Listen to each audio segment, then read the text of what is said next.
Bonsoir à tous et soyez les bienvenus dans ce dernier numéro de quotidien de la semaine. Dans un instant, le programme, je vous le donne, c'est le journal, la météo et puis à 18h45, Alain Moreau pour un rendez-vous histoire. On va finir l'année Napoléon en beauté grâce à un article du dernier numéro de la revue Maine Découverte qui s'intéresse au voyage à Sainte-Hélène d'un homme du Maine, en l'occurrence l'abbé Félix Cocro dont nous parlerons avec Alain Moreau dans un petit quart d'heure. Mais pour démarrer, on y va, votre journal.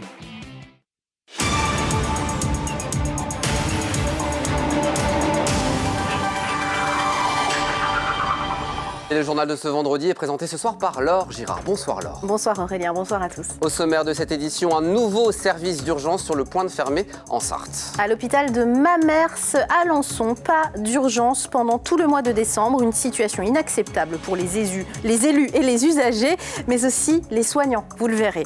Le point sur la situation du Covid en Sarthe. Ce vendredi, nous étions en conférence de presse avec le préfet de la Sarthe. Et puis, on prend un bol d'air du côté de où le festival Changer d'air bat son plein. L'invité de ce journal, le maire de Dolon, Xavier Jamois, président de la nouvelle association des communes de la Sarthe pour les maisons fissurées ou ACSMF 72. Mais Laure, on ouvre ce journal avec une série de faits divers. Un bébé de 13 mois est décédé mardi en fin d'après-midi au Mans. Selon les premiers éléments de l'enquête transmis par la procureure de la République, l'enfant était visiblement blessé quand il a été pris en charge par les pompiers au bas des immeubles de la rue Pasteur. L'enfant est décédé à l'hôpital. La police du Mans, diligentée rapidement sur place, a procédé à l'arrestation du père de l'enfant. Le jeune homme de 27 ans est mis en examen pour les chefs d'homicide volontaire sur mineurs de moins de 15 ans et violence habituelle sur mineurs. Il est placé en détention provisoire. Il encourt une peine de réclusion criminelle à perpétuité. Et puis une autre découverte macabre ce vendredi matin dans le centre-ville du Mans. Une femme de 87 ans a été retrouvée morte au pied de cet immeuble, avenue du Général de Gaulle au Mans. La femme aurait chuté du 2e étage vers 8h du matin. L'enquête est en cours pour déterminer s'il s'agit d'un accident. Et puis une prise d'otage dans la nuit de jeudi à vendredi, c'était à Allonne. Oui, il a fallu l'intervention du RAID pour sortir une femme et sa fille, toutes deux majeures, de l'appartement où elles étaient séquestrées par leur père et grand-père. L'homme les menaçait avec une arme à feu et un couteau.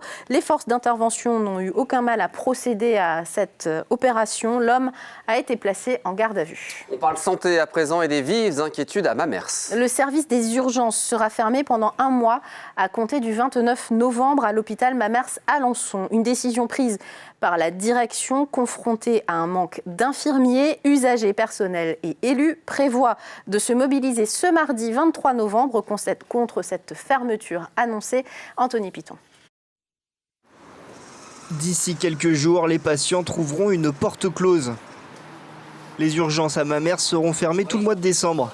En cause, un manque criant de personnel infirmier. Il faut prévoir longtemps à l'avance d'être malade maintenant, c'est ça qui est un peu le problème. Mais c'est pas de la faute des soignants. Il y a des gens qu'il faudrait peut-être qu'ils pensent un peu plus, car ça peut arriver à tout le monde. Où je vais aller, voilà. Dans l'urgence, ce qui compte justement, c'est la rapidité des soins. Concrètement, il manque aujourd'hui 43 équivalents temps plein infirmiers à l'hôpital Alençon-Mamers. Beaucoup ont quitté le navire pendant le Covid et le personnel restant se dit exténué. Pour les représentants du personnel, la crise risque fort de durer. C'est pas en un mois qu'on va régler les solutions des hôpitaux, de façon locale ou de façon nationale.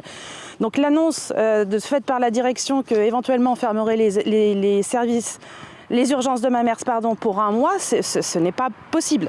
Donc une fois qu'il sera fermé pour plusieurs mois, voire plusieurs années. Et il ne réouvrira pas, on le sait. Un préavis de grève illimité a été déposé par les syndicats et un rassemblement est prévu mardi 23 novembre devant l'hôpital.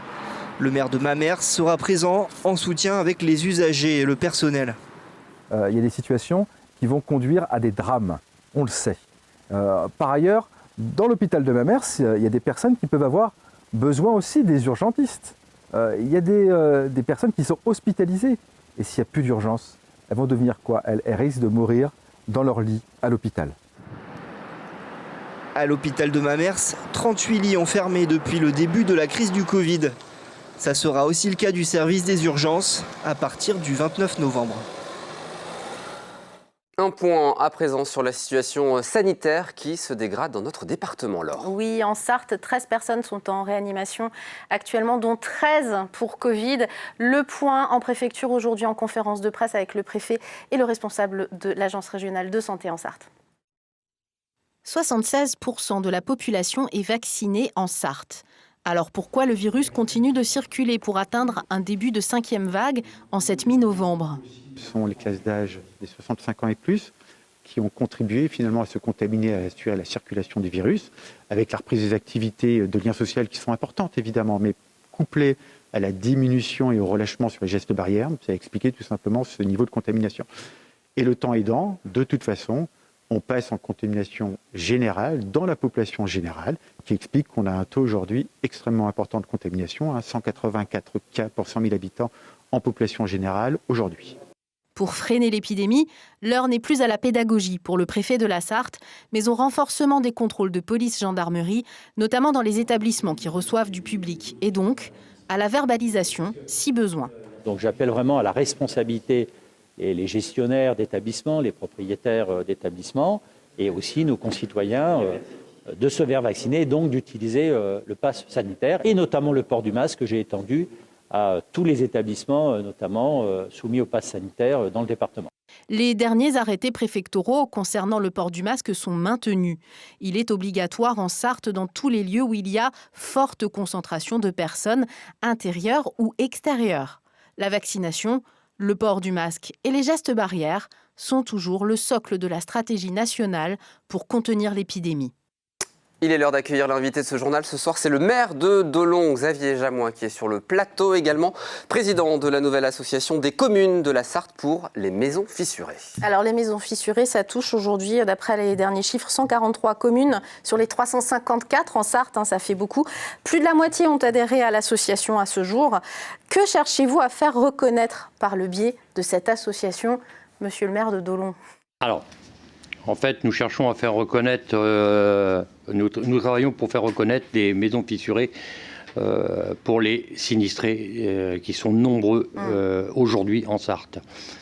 Il y a plusieurs points qui n'ont pas été vus par l'État et nous travaillons dans ce sens pour que les gens victimes puissent aboutir à quelque chose. Alors des victimes, justement, on a fait un reportage il y a un an, c'était en décembre 2020, chez ce couple de Dolon, justement, monsieur et madame Alater, qui nous avaient gentiment reçus, nous avaient montré leurs fissures, on le voit à l'image actuellement.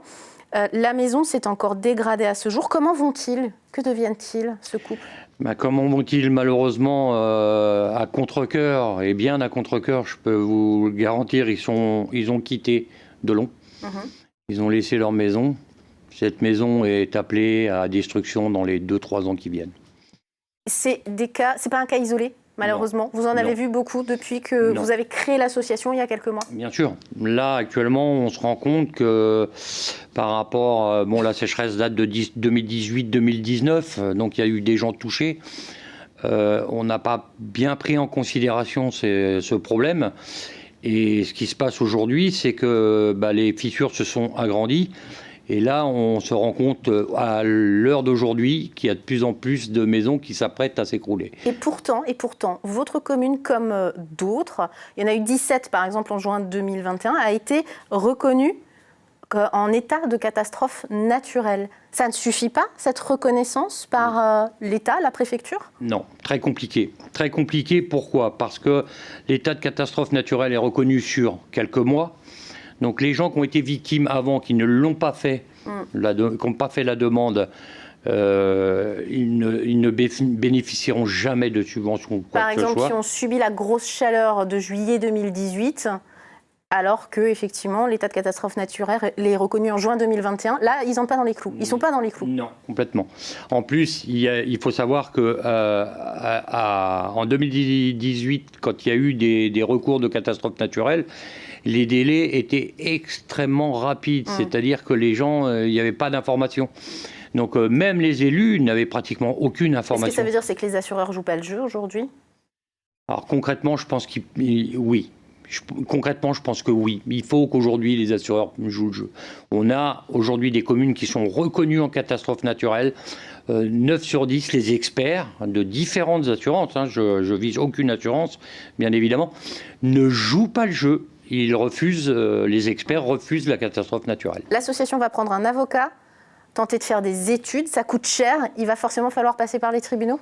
Complètement. Ouais. Ça va demander, donc justement, c'est pour cela qu'on a créé cette association également ça va demander certainement donc un avocat pour pouvoir défendre l'association et également pour toutes les études de sol qu'on aura à faire s'il faut en faire. Si vous êtes intéressé, si vous êtes maire de commune par exemple, ou si vous pouvez être impacté vous-même, votre maison qui commence à se fissurer, eh bien vous pouvez envoyer un mail à la mairie de Dolon puisque c'est le siège social de votre association et vous transmettrez les infos à l'association mairie.dolo@wanadoo.fr. Merci Monsieur Jamois d'être venu. Merci de m'avoir invité. Merci beaucoup. Laure, on va changer d'air à présent et pour ça, rien de plus simple que d'aller directement à Changé. Oui, depuis une semaine, le festival Changer d'air bat son plein. Il reste des places pour les spectacles à venir toute la semaine prochaine. Et non, le public ne boude pas son plaisir. Hélène Galliana vous explique tout ça.